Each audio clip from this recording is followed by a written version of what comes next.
Beer Tackle episode 41. Brenty, in your blue pajamas, almost half century. How are you doing? Fine, thank you, Timo. It is almost URC time again, and I'm unbelievably excited, even though we are in the midst of our probably the most excited Rugby Championship we've ever had. But yeah, I'm well. Yes, 2 weeks, two matches left, and anybody can still win it. URC kicking off, obviously. Southern Hemisphere teams kicking off with a lot of their players out with block duty. We'll touch a bit on that. We're going to look at some of the ins and outs in the different South African franchises. But I think let's start off with the Rugby Championship. Obviously, normally we would have said, not the big match because South Africa is playing Argentina, so it shouldn't have been. It should have been an easy win for South Africa. But as we've discussed, Argentina is not your Mickey Mouse Not team anymore. No ways. They're a serious team, and I'm glad to see, based on the Rassi's box collection, he's taking them very, very seriously. I think the last Rugby Championship, we might have underestimated them a bit, and we lost. We paid the price. We lost against them. I think, and we've said it multiple times on this podcast, that if Argentina just get a bit more consistency, they'll actually, they'll probably be one of the top 3 teams or top 4 at least. They really, really are a very good team, and they've got some serious scalps. They really do. But let's jump straight into it. Okay, I'm going to pull up the Argentinian team for us. I'll quickly run through it. This is obviously for the South African versus Argentina game. So, Argentina team, pretty much feeling the same team that we've become accustomed to see them field in this URC, in this Rugby Championship. So, I'm going to run. You've got Michael Vivas starting on loose set. Julian Montoya, obviously captain, probably one of the best hookers in world rugby at the moment. Joel Slavy at 3. Franco Molina and Lucas Paulos as your lock pairing. Then you've got Pablos Matera coming in at 6, vice captain. Marcus Kremer and Joaquin Ovido coming in at 8. Then 9 you've got Gonzalo Garcia. Your fly-off is Santiago Carreras. Your wingers will be Mateo Carreras and Rodrigo Iskro. Center pairing is Santiago Cocobares and Lucio Cinti, with Juan Cruz Malia going in at fullback. Replacement bench, very, very strong bench that they're going to field as well. It's Ignacio Ruiz, Boris Wenger, Francisco Correa Machete, Guido Petty. You're nailing the names. You're nailing it. Yeah, we know. Testify, brother, testify. Then you've got Pedro Rubiolo, Juan Martin Gonzalez, Simon Benitez Cruz, and Thomas Albanos. So, very, very, very, very strong team that the Argentinians are fielding for this matchup against South Africa. I don't think we need to overlook anything. Yeah, I think it's going to be, we're going to have to play. It's going to be an 80-minute match, and as you've discussed previous time, I think we underestimated Australia last year. We underestimated Argentina. So I think let's quickly have a look. Take us through the Springbok squad, and then we can have a quick discussion about this match. Okay, so it's up, huh? Yes, let's do it. So when we did our picks for who we would choose, I think I probably got the closest because Rassi basically just backed the same team. I think even said it in the press conference that most or all of the changes are actually just due to injury.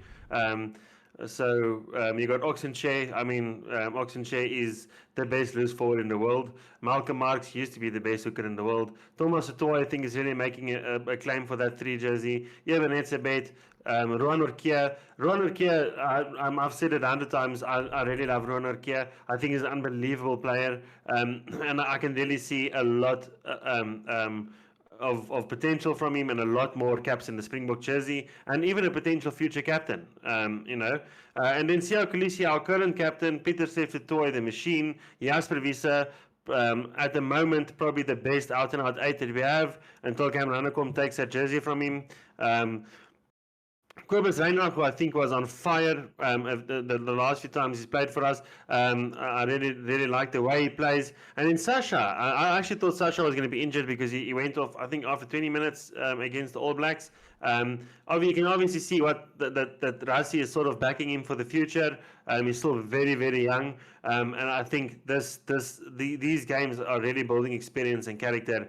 And we know what Sasha is capable of. And I think with a bit more experience, he's only just going to take his game to the next level. Then Ethan Hooker, one of the players I thought that we won't see too much of in the Rugby Championship. Not that he's bad, he's an unbelievable player. I've always really liked him. I just thought that obviously we have sort of a settled winger pairing, but obviously with Kirtley out, I'm happy that he's getting backed.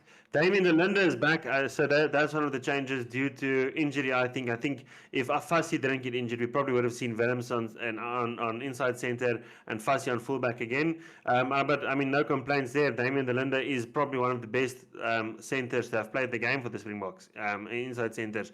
And then Canan Moody is getting a backing. It's very sad to see Jesse Kriel sort of get put to the wayside, but in Springbok rugby that happens. I'm very, very confident we're going to see a lot more of Jesse Kriel. We know how good he is. I mean, he's been backed for captain a few times. I really like Jesse Kriel, but I think Canan Moody just brings a bit of energy to the team that we probably were lacking in the beginning of the Rugby Championship. And I think Canan Moody looks very, very good on outside centre.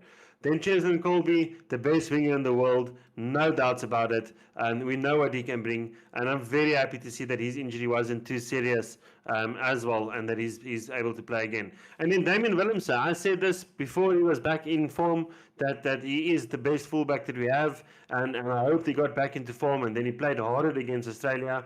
And then he played very, very well on fullback and centre against the All Blacks. I'm very glad to see that he's back. And we know what a good performance he can put out. Then Hendrik Wessels is getting back on Hooker. Yeah, instead of Lucid Prop, which I'm very happy about. I think he's very good, and he's very good either or. I really like Hendrik Wessels. He was brilliant in the URC, and I think he is going to be brilliant this weekend. Then Bone Venter gets another cap on loose forward. Lucid, and then Volkelo. I mean, the beast. I think Volkelo is probably the best tight head that we've got at the moment. I know that Frans Maherbe is still yet to give over his jersey. He's only out because he's injured. But I mean, I don't think we'll see too much of Frans. He's also getting a bit older.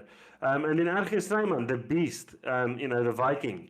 Kwagga Smith, Morne van der Berg gets a backing. I know that Grant Williams picked up an eagle, and because of that, Morne van der Berg, which I'm very happy about. I think Morne van der Berg is a brilliant, Van den Berg, is a brilliant player, So I'm very, very happy that he's starting. Manu Lebok, the guy that keeps on proving everyone wrong. Everyone likes to say how shit he is and how bad his kicking is, and then he just has these fucking machine performances just to quiet everyone. So let's hope he has one of those and not one of the poor performances.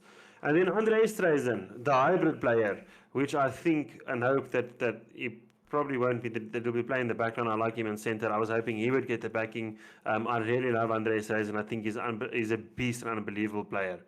So yeah, that's the team. Your thoughts? Honestly, I think it's a solid lineup. Obviously, I've been critical on a lot of players. I'm not a big fan of Sasha starting. But yeah, it's Damien Willemse on his more traditional position. Although I think he is a good inside centre as well. considering yeah. that the Islander is getting in there. Looking at the teams, you basically a full strength South African side going up against the full strength Argentinian side, which is what we want to see. Yeah.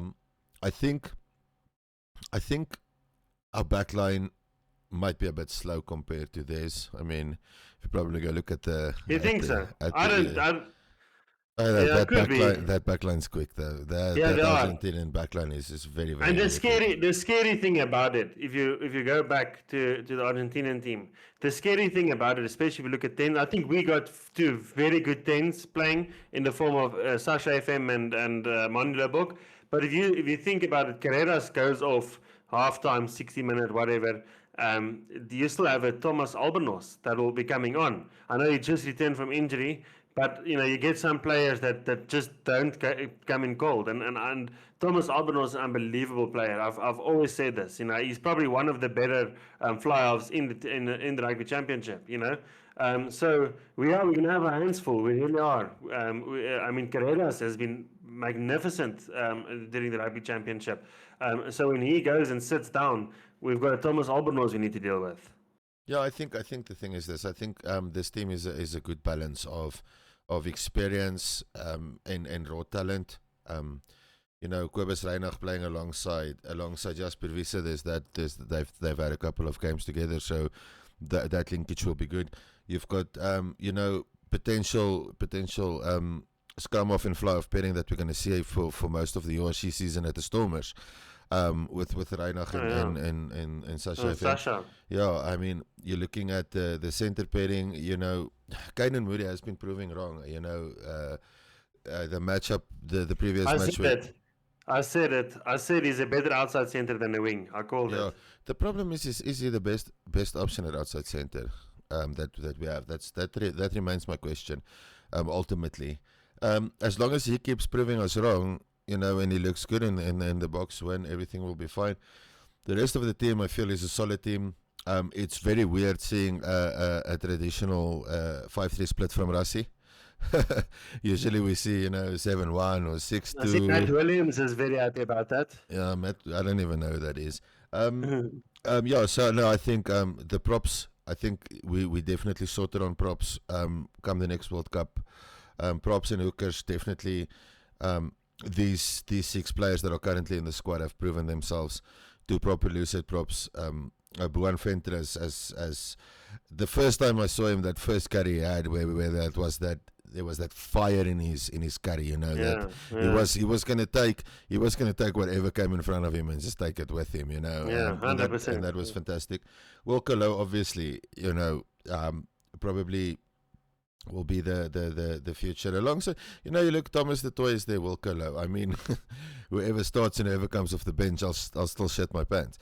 Very little between them. Yeah. Oxenche and Buan Venter, again, Ox probably outs Buan Venter a little bit. Ox, 100%. I think Ox the best loser in the world. But I mean, Buan Venter has shown that he's got that fiery desire to represent the box. Jan Hendrik Wessels, he's just one of those silent killers. You don't hear a lot from him, you don't see a lot of him, but he's constantly, working. RG, obviously a good replacement for whatever happens at the lock. Kwaga is just, I don't know, he's just like always there. Morley van der Berg, I feel, is a deserved inclusion, and hopefully he gets some game time so that we can just see him. I am surprised by them playing a Sasha with a Mani in one squad. I don't think we've got a registered goal kicker in the team. Sasha, Mani had a good weekend against the All Blacks, but also his kicks weren't really brutally difficult. It was but pretty straightforward. He can kick very well. I remember, was it against the All Blacks or Ireland? last year where he got the 60-meter. So he can, he really can kick very well. I think he had a few doozies, this year, but overall, I think he is a very good kicker. I don't know what the percentages are. I'm sure this year it's bad, but I'm sure if you look last season in the URC, it was probably pretty good. Mani Lubbock's kicking also seems to be improving. I don't know what he's doing different, but I mean he missed one, I think, against the All Blacks. I think Sasha and Mani obviously they general the game a bit the way Rassi wants it to be general. They obviously no way to Andre. I think Andre is still probably one of the best flyers that we have. I just think that Mani and Sasha get the backline singing a bit better.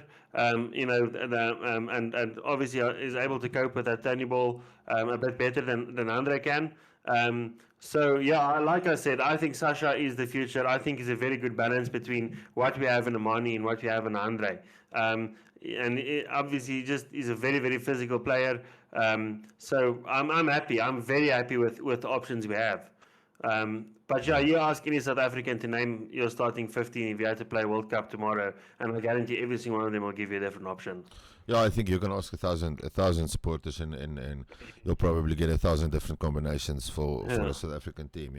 And obviously, ideally, Andre Pollard will probably be a regular starter when we get closer to the World Cup. When we kind of phase out that, get that build up going and whatnot, which is actually not that far away. This year is basically dead.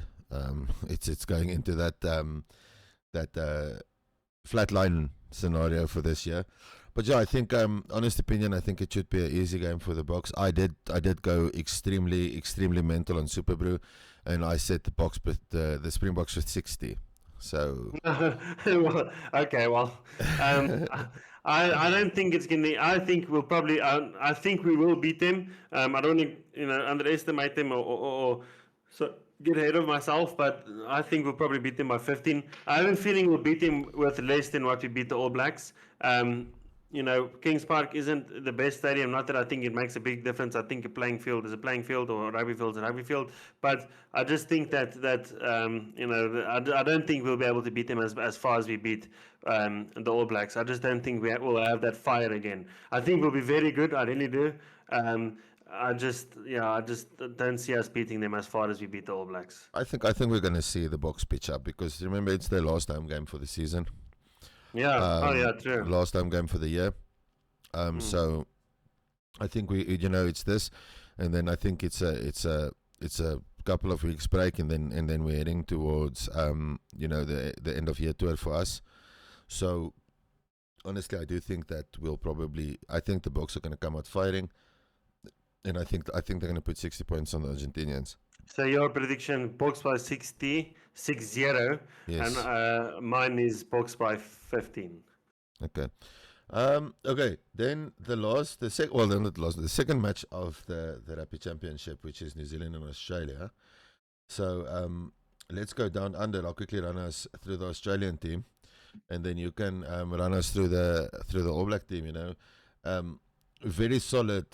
5 weeks ago we wouldn't have called this team very solid, but they've proven that they want to play rugby again with the chocolate sponsor and everything. So, James Slipper starting at 1, with Billy Pollard at 2, and Tanila Tupou at 3. Very solid front row there for the Australians. Nick Frost and this Lukan Salakai Lotto. Okay, did I butcher that? Probably. Tom Hooper at 6, Fraser McWright at 7, Harry Wilson as captain at 8. A loose trio that's probably getting up there to probably become one of the best, and that's considering 100%. that there's some of the regulars that's probably not even in that loose trio. But that Fraser McWright is a beast. Him and Harry Wilson. Yeah, Tate McDermott makes me think of a bit of a young Faf. He's a very frustrating scrum half. He's always yapping, and long blonde hair of his that's like always just in your face and stuff. Then they went tried and trusted James O'Connor at 10, who I feel has had a very, very good rugby championship. 100%. Especially his 100%. South African stint was really good. Then you've Yeah. got Corey Tu going in at 11, Len Iketau at 12, Joseph Alkuso Sohili, who's that one. Who's proven. And then there's some magic on the other wing with Harry Potter, you know. So I honestly watched the Super Rugby match with this guy playing, and the commentators were going Harry Potter, Harry Potter, Harry Potter, and even reading it now, that's why I had that like smirk on my face, like when I was building up to this thing. It's like, yeah. And then Max Jorgensen at 15. Like, that's interesting. Yeah. Yeah, I think it's a good call. You know, if he can get some open plays, he's very quick. He's also been very good. I just hope he doesn't go to the right wing a lot, because if they're gonna say Harry Potter 50 times in that game, I'm gonna sit and literally piss myself, because I mean, why would you do this to your kid, right? Why is his parents? I would, fuck it, I would. Yeah, he plays professional rugby, and his parents go to Comic-Con. You know, and then going to the bench, Brandon Pangiamosa, Angus Bell, Alan Alatawa, Jeremy Williams, Carlo Tizzano, Ryan Lonergan, who's also on debut, and then Tain Edmet and Filippo Daigunu. So very, very solid team, you know. Looking at the Australians build up, obviously, for the next World Cup and stuff, you know, they're losing a coach. So next year will be interesting to see if they can continue from where they are now. I feel Schmidt has done a lot to get this team actually into contention, you know, for this Rugby Championship, and they do realistically they do still have a good chance to go on and to take it. It's going to be work. They're playing the All Blacks, you know. So, but I do think it's going to be a very entertaining match. Let's bring out. Let me bring up the All Blacks team. If you want to run us through that. Maybe butcher some names. No, I'll try my best not to. So Ethan de Groot, Cody Taylor is back. You know, I think he is the best hooker in the Rugby Championship at the moment, and that's a lot to say, especially because of the fact that we have Malcolm Marx. Tyler Lomax, Fabian Holland has also been very good. Tupo Vai will be clapping his hands a lot. Simon Parker, who's also very, very good. Audrey Sevilla, I like him more as an 8th man, but I mean, anywhere in the loose trio, he plays very, very well. Probably the best 8th man in the world, who will also be captaining the side. Wallace Atiti, very young. He was probably one of the better young and upcomers last year. I think he actually was the winner of the. Yeah, he was, but he also was on our list, you know, of players that we're excited to.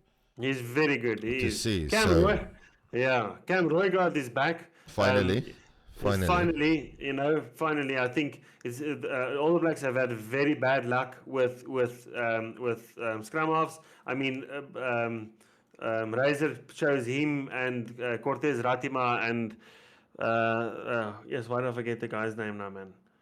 He was playing last weekend anyways. He just came back and got injured. So they had a bit of a scrum half crisis, but I see two of their top trusted scrum halves are back now. Bowden Barrett, you know, who's obviously been the out and out 10 this whole Rugby Championship. The Willie Leroux of All Black Rugby.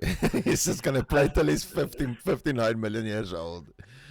Yeah, is that the right choice? You know, I don't know. That's up for debate. He's a brilliant player. I mean, he saved them against, I think it was England. When England were touring them, you know, he came off the bench and he was just slicing through them with his kicks. But you know, I think that a bit maybe let me not say anything before I get 108 comments. Caleb Clark, I like Caleb Clark. Caleb Clark is one of those big wingers. He's like a very Ethan Hooker type. Very, very, very big. He's like two Ethan Hookers. Yeah, yeah. I like him. I think he's got a lot of potential as well, and we'll see a lot of him still. And then Jordie Barrett. I like Jordie Barrett a lot as well. I think he's probably my favorite Barrett brother. So he's definitely my favorite Barrett brother. I think he's a beast. He's very good. He was very good for Leinster in the URC. And I know that he's just been solid out and out. And then Billy Proctor. So Billy Proctor also, he's also one of the newer guys. Not like I think he debuted last year or whatever, but he's obviously doesn't have like 50 caps or something. But he's not bad. He's very very good. I think he sort of made that 13 jersey his own. He took that away from the guy who plays wing that's going to the Leinster now. Yeah, him. You took it away from him. I think Ricky has been in bad shape for long, so I'm glad they're sort of culling him. And then Leroy Carter, he had the worst game to debut, but still he's the only guy in that team that scored a try against us in that game that they got smashed. So I think Leroy Carter, I'm definitely glad that he's getting back. Future wing. 100%. I'm very happy that they are backing him. I think there's a lot of good that still will come out of him. And then Will Jordan, I know that he started off as a wing. Last weekend they tried him on wing again. It didn't work out. I think he's a very, very good fullback. And he's a very good player. I'm out and out. He really is a very, very good player. Then Samson Taki Ahau, Tamaiti Williams, Fletcher Newell, Patrick Teopolatu, Peter Lakai, Cortez Ratima as mentioned, Quinta Pia, and then Damien McKenzie. So it's a very, very strong team. I think that obviously, it's the Eden Park record that is on the line again. Is it not a bit weird that they play the same stadium twice in the Rugby Championship? I don't know how often that really happens. I think we're blessed in the Southern Hemisphere. Just to mention that we've got so many quality stadiums. I mean, you go look when England play. England always plays on Twickenham. It's the same with Wales. They always play on the Millennium Stadium and all that. So. I find it very interesting, especially in the Southern Hemisphere. I think it's because our rugby is such a powerhouse, with the supporters and stuff. They can't afford it. And England is about the size of a R5, so they can only have one stadium. But I mean, if we only played at Ellis Park, 60% of your country will never watch rugby. The expenses and stuff would be too good. But I think this should be New Zealand's game to lose, in my opinion. They've got Caleb Clark coming back. We know what he's capable of. I agree with what you said about Billy Proctor. That guy is a very physical 13. He's hungry. Leroy Carter, obviously, made his debut in a hard match, but he looked hungry when he got the ball every time. Will Jordan is much like a Cheslin Colby. It's just like all of a sudden. It's something out of nothing. Yeah. Looking at that, it's interesting that we're not seeing three Barretts. He's injured. Yeah, he's injured. Which is but what I mean is it's not often you don't see all three of them in the same team. The ugly Barrett brother is injured. Yeah. Cam Roygaard and Cortez Ratima coming back. I feel that's pretty phenomenal. I think that Cam Roygaard, I rated him very highly when Aaron Smith stepped down and I saw Cam Roygaard kind of moving into that position. He's definitely going to be one of those scrum halves that if he can stay injury free, we'll probably be having a lot more conversations about him in the 100%. Future, which is fantastic. The forwards, solid pack of forwards. Like we always say, immense respect for the New Zealanders. I've got a lot of respect for them. Damien McKenzie coming off the bench is just as brutal because he's like a fucking bouncing ball. So you lose one of the backline players, you tired as shit, and all of a sudden Damien McKenzie runs onto the field. He's gonna smile after he scored a try when he's kicking at goal and all that. So. Even the Australian team, I think this is two matches, and it's clear that all four of these countries have gone and said, listen, this is a must-win for us. This is a must-win. I can guarantee you now, Argentina is going to throw the kitchen sink at South Africa, and this is going to be one of those. I feel that the Australian All Black game is going to be one of those classic Aussie Kiwi games where it's just going to be that, like, brutal intensity, and they both play similar styles. They like a looser game. They like that. They like that open play and stuff like that. And I just think it's going to be, it's going to be a good game to watch. And luckily I can watch Tupa Vai clap his hands now and be in a neutral perspective on that, so I won't give him too much shit on the next episode, Yeah, it's not good happens against you, but... but it's all fun and games, But yeah, I think I chose New Zealand by, I think, 17. And I think it's achievable for them.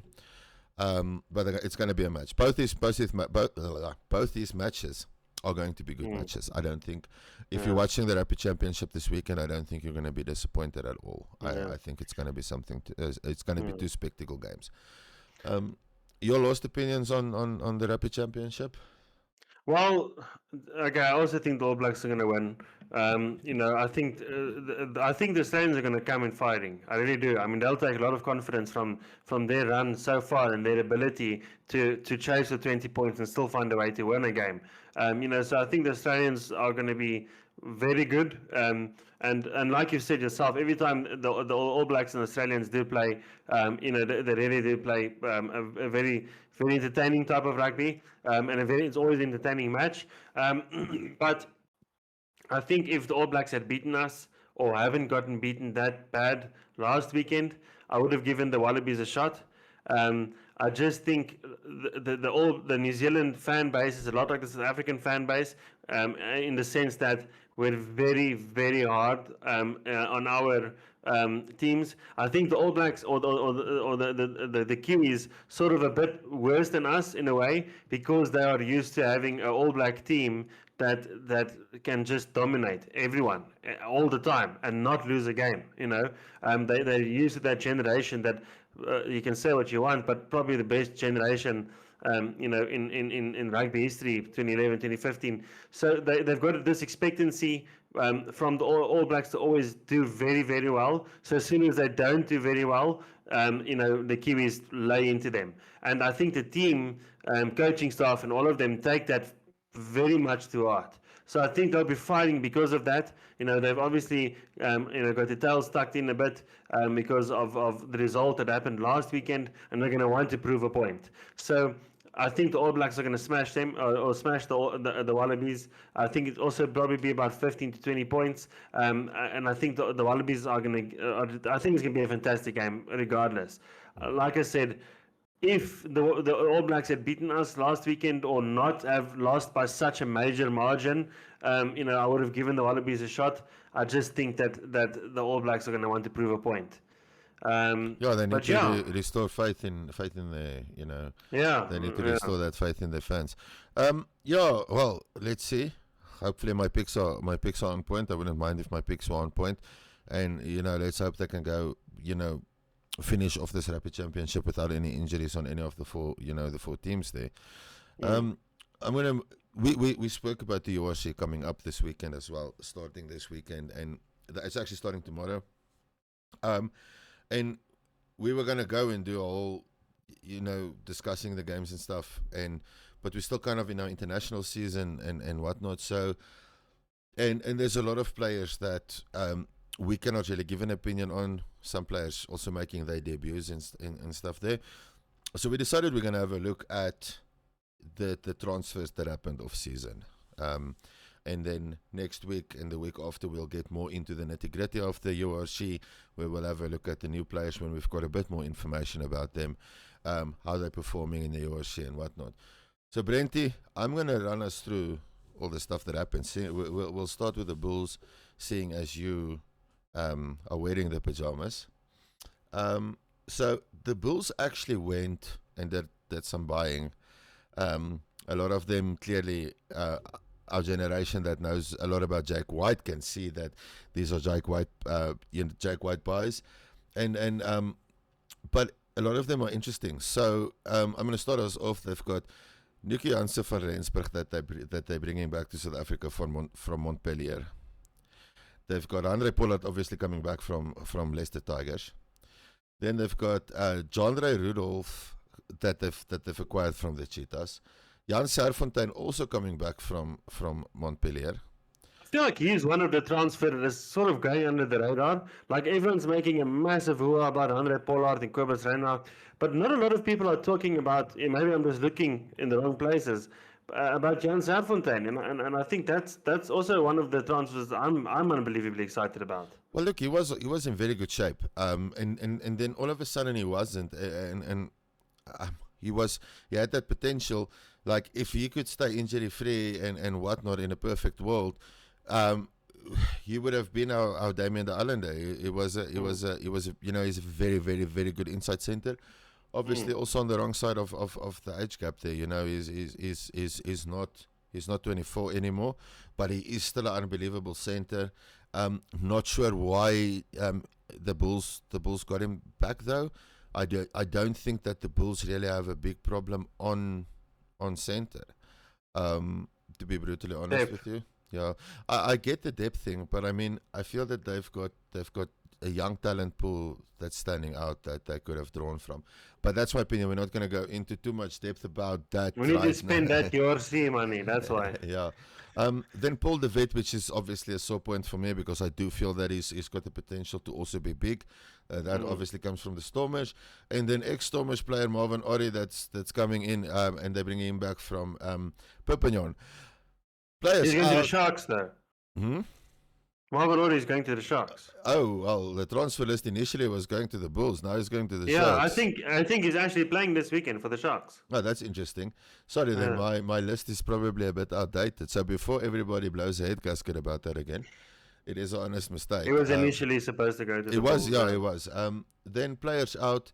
Bernard van der Linde that's going to Bath. Tilman Nieuwoud that's going to the Cheetahs. And Boeta Chamberlain going to Newcastle Red Bulls. So I hope he makes it. Yeah, I hope he makes it there. Shame. Yeah, I don't think he's a bad player. I just think he's a bit of some career suicide moves. Going to a Sharks team, for example, was cynical because they had so many good flyers and so many good fullbacks at that time. It was just a killer. And we're gonna move on from there. We're going to check out the Lions. And the Lions, probably some of the more interesting buys for me because I was questioning their buys. I'll start with what they lose. They're losing Marius Lowe to sell Sharks, which I think is not a good move for him to do that. To be brutally honest, and then obviously Edwell, that's going to the Sharks, and who's also starting, this weekend for you guys. But players in, Edwin Keiter they got from the Sharks. Then they've got... He's not a bad player. No, definitely not. Then Angelo David's coming in from the Stormers. Now, I was thinking, like, this is such a stupid buy. And in the Currie Cup, he's kind of played... very well. He played well in the Currie Cup. Hy het my mond toe gespeel, he's been looking good. Obviously, different competition going into the URC, a lot more international competition that you have to face. But some players just click at different unions, and it seems like he's really enjoying his rugby, at the Lions, and hopefully he does, and he can stay injury free and whatnot, and be in contention for a Springbok jersey because I mean, it is hot property to become a Springbok, and everybody's always playing for that. Then they've got Dylan Schoublom from Griquas, Chris Smith from Oyana. Now that is a very very interesting situation. Because, yeah, he used to be very good for the Bulls. And I was looking at him during the Currie Cup, and he actually looked good. He's a good goal kicker. He's a good on defense and stuff like that.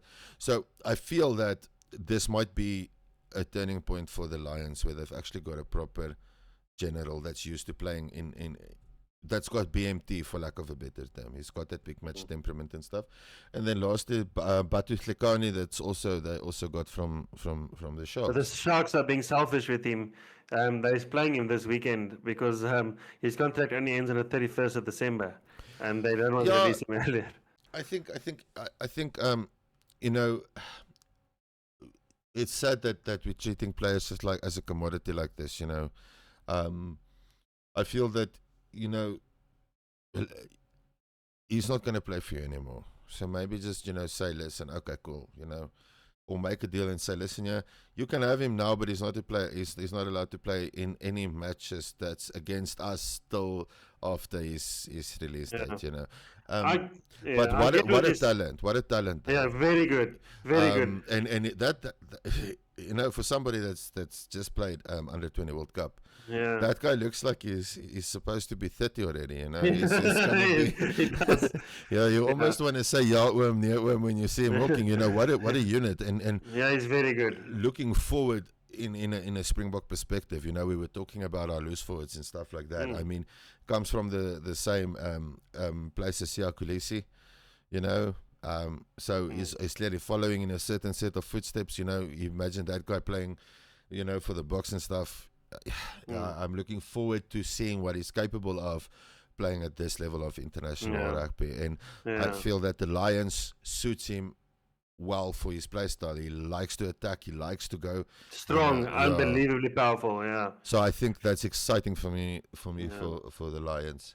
Yeah, I don't blame the Sharks for not releasing him a bit earlier. Yeah, you know, that might be a bit of a biased opinion because, contrary to the blue bull shirt, I am actually a Shark. I think at the end of the day, I know they're people, they're not property, but at the end of the day, the Sharks paid for him for this season, you know. And I think if the Lions want him to pull out, you know, they need to pay. Or not for the season, for the year or whatever. I don't really know how it works. But obviously his contract ends with the Sharks, which was paid for until the 31st of December. So I think if the Lions want him earlier, they need to buy him out of his contract. You know, you can sort of understand that the Lions did the same thing with Jordan Hendrikse when he came over. So I don't really blame them. And I think he's very good. You know, he's very, very good. And I'm happy to see that he's getting game time and not just, you know, the Sharks being selfish and putting him on ice there. So the time he does play for the Lions, he hasn't played for 3 months or whatever. So yeah, he's going to, I think, like you said yourself, there's a lot of potential in this young guy. Yeah. Well, moving on to your team, talking about that, you've obviously done nothing. Your only acquisition has been... We don't need to. Your only acquisition has been Edwin van der Merwe. The rest of the players... Well, okay, so... Into Kuno... Yes, obviously for the Stormers, very excited about that. About that acquisition for the Stormers, obviously. James Venter going to Gloucester. I think that's a blessing in disguise for you guys. Dylan Richardson going back to Scotland. You know, you mentioned that us playing too many international players is pointless. We've got our own talent pools to draw from. Obviously, Edouard Keiter and Batu Tlikani, we just mentioned that they're going to the Lions. Cameron Wright, who's probably not even been a first, second, or third choice scrum off at the Sharks for a while, going to Narbonne, I'm not too certain. Probably some second division French club. Like a D2, yeah. Yeah, and then Kwesi Mona going to Exeter Chiefs, you know. So clearly, obviously, these first choice players that you're losing here is going to affect your season. Look, sorry, I wouldn't say the Sharks. I wouldn't say we haven't done anything. I mean, we did buy Simpiwe Matanzima, and he's obviously our Ntuthuko replacement. Marvin Uri, you know, and then Marvin Uri, I'm sorry about having him still at the Bulls. When I was compiling this, it happens. We're not journalists. And Edwin van der Merwe, you know, so I wouldn't say we've done nothing. I think if we want to start making changes, and I'm sorry to say this to all the other Shark fans, it needs to be coaching, to be honest with you. I mean, we've got a massive Springbok team. We've got Oxenche, you've got Bonyu Manambi, you've got Ebenezebet. I mean, the list goes on. Apelele Fassi, you know, it goes on. We probably have the majority of the Springboks from the four South African unions, and they really didn't look that hot. I mean, they got to the semi-finals, but it just every game felt like they shouldn't have won that game. You know, they were winning, and we didn't understand how. It was very World Cup mentality, you know, almost like every game you won, it's just like 1 or 2 points, you know. Yeah. So, but I think I'm hoping, I really hope that I get proven wrong. But I just feel like, you know, I'm sort of sad that Jan Ackerman went to the Bulls, because I know he was kept on ice in Cape Town until a position opened up for him, and then miraculously it was the Bulls. But yeah, I don't know. I just feel like I don't know. Anyways, And then last but not least, the team that's going to win the URC this year, the Stormers. Obviously players in Kobus Reinach from Montpellier. I'm very excited about that. We've obviously we're losing majority of our scrum offs. Then you've got just say that fucking name again. Yes, that guy from the Sharks. Beast. I think our play style suits him better than it was at the Sharks. So I'm actually very excited to have him part of the Stormer squad. Ruan Ackerman. Oh yeah, lekker. That is for me probably the single most best buy that we could have done. I feel that we've got loose forwards that are very substandard. I'm not going to name them to get hate, and because I forgot the names.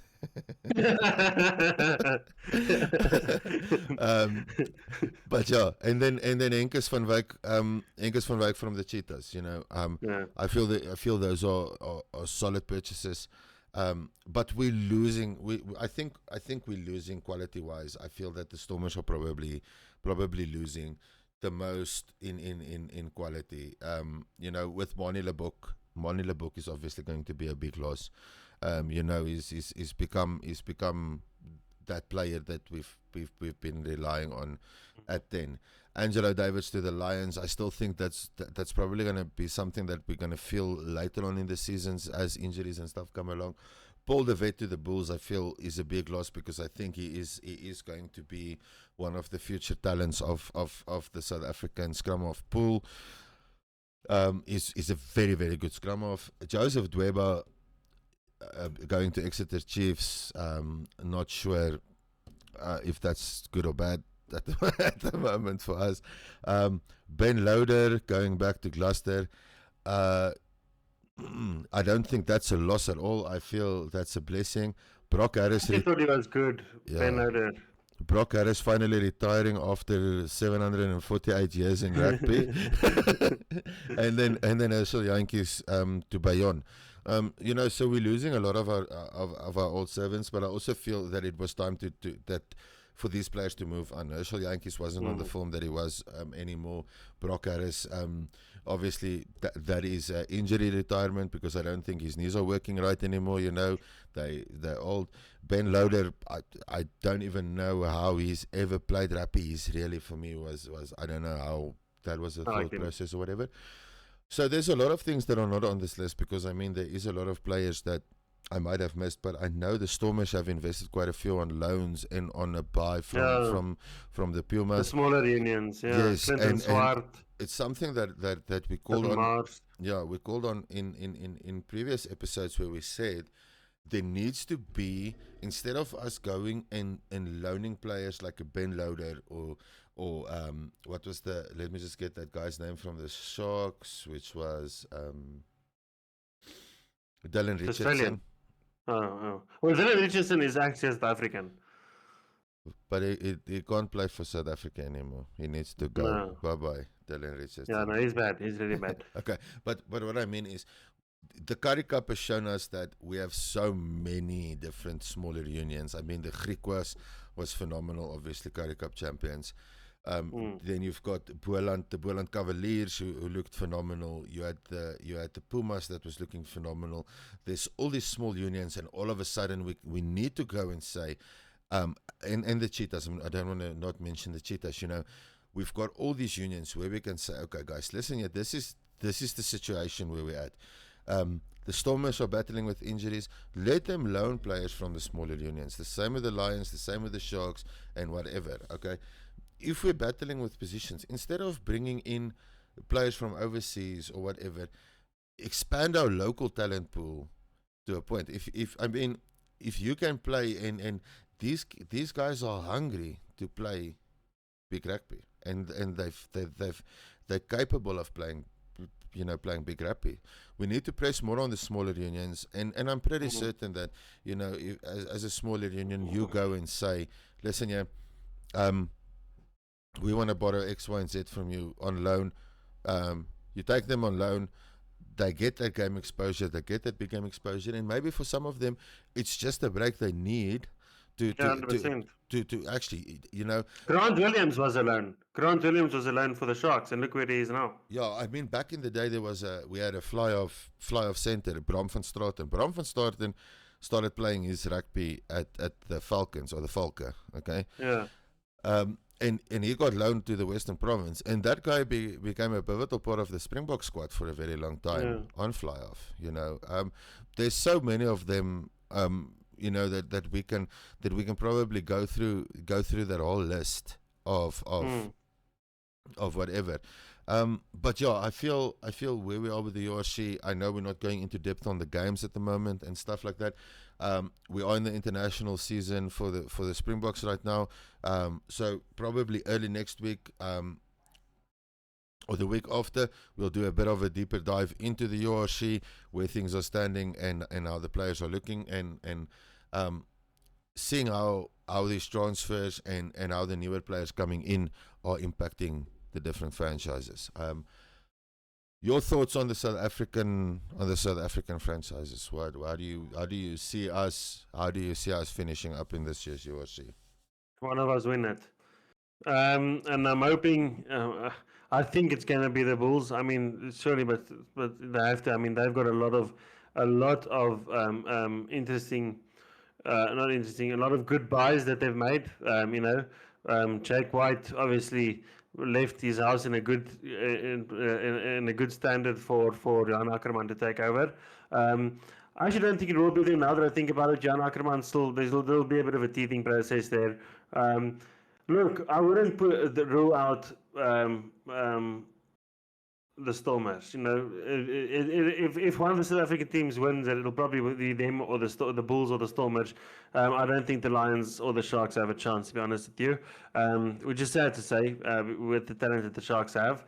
But I think we mustn't forget that the Stormers are the first URC winners, and they've got the talent. They really do. I mean, if you look at the team that plays this weekend, and who still needs to come back, like a Damien Willems, Sasha Feinberg, Ngumuzulu, you know, a Kobus Reinach.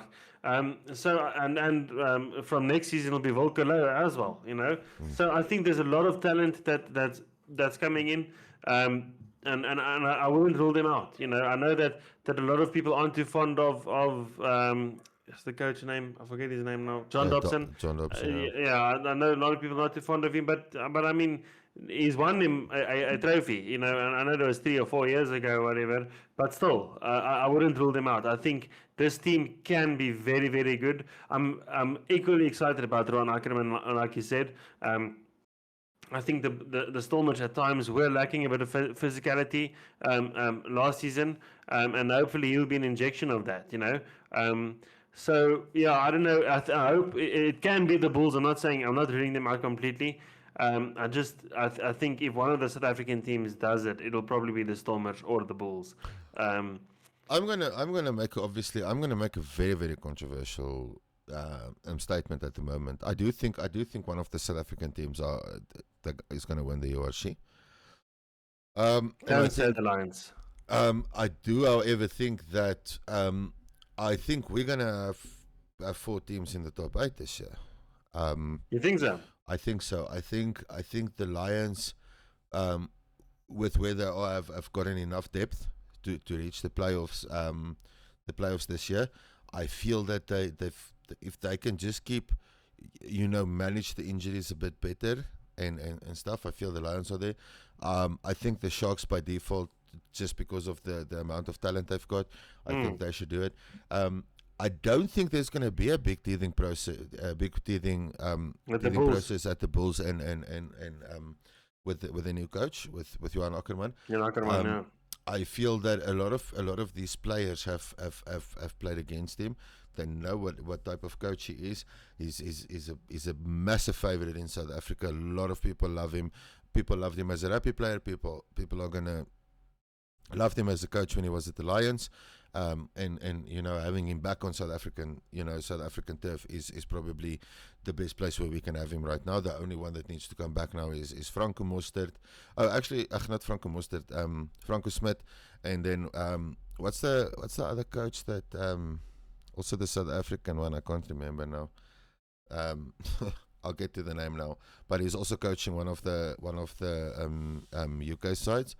Van Graan. Yes, if we can get those coaches back, there's two coaches there. You've got Franco Smith and Van Graan that can come back and take over from Plumtree and Please. And from Dobson, we don't even have a problem with coaching staff, in general. We've got so much to draw from. But I think it will be the Bulls or the Stormers this year that's gonna take it. I do think we're gonna have two teams in the semi-finals again, much like last year. And I do think we're gonna have four teams in the playoffs. I do think, honestly, that the Bulls are probably going to start off a bit slower because of the hard adaptation. I think the Lions are going to surprise us to some extent. I think there's just something in the combinations that they've got at the moment that's standing out for me. The Sharks, if they can just get their things to click. I mean, they've got a lot of Springboks. They've got the talent. Yeah, they've got a lot of Springboks coming back. Even in the squad they've named to start, there's so many Springboks already in it. Or, people that could get into the Springboks, back into the Springbok squad. I mean, Lucanio for example, could easily get back into the Springbok setup at any time. And then I feel the Stormers have just got that. If they can keep Damian Willemse or Sasha Feinberg and Gomezulu fit and not have both of them out at the same time, I think we're going to see some magic. I think last year we had too many injuries of key players, and there were too many key players injured at the same time. Because at one point last season, we had Manie Leboeck, Damian Willemse, and Sasha FM injured at the same time. It's like, that was epic. I remember. And we still managed to get to the playoffs. But I think I'm backing the South African squads out and out. I'm backing them for four teams in the top 8. I'm backing them for at least 2 teams in the semi-finals, and I'm backing our home final as well. And a win. That's my prediction. Hopefully it is the Stormers. If it's not whichever South African team is in the final, maybe if we'll be backing them. Hopefully it's the Bulls, boy. Then you come down and we can go watch. Maybe get some sponsor tickets or something, and we can go watch the Bulls at Loftus. Yes. Was it lekker? No, we will. Look, I agree with you. I think we're on like almost 2 hours probably. 2 hours and 27 minutes. No ways. No. But look, I agree with you 100%. I think I'll end it off with this. Firstly, I think the Stormers jersey looks quite nice, the new one. I don't think that all 4 teams are going to make it to the playoffs. To be honest with you, I hope that they do. And like you said, I don't care which team it is, whether it's the Sharks, the Lions, the Stormers, or the Bulls. Whoever makes it to the finals, I'll be backing them. I think. Fuck, let me just say that before I get too salty. Cool. Timo, let's end it off with that. Yeah, Brenty, be safe. I'll see you after the big games this weekend. Enjoy the rugby this weekend. Everybody that's going to watch rugby and whatnot, don't drink and drive too much after the Springboks beat Argentina by 60 points. Cheers, guys. Cheers.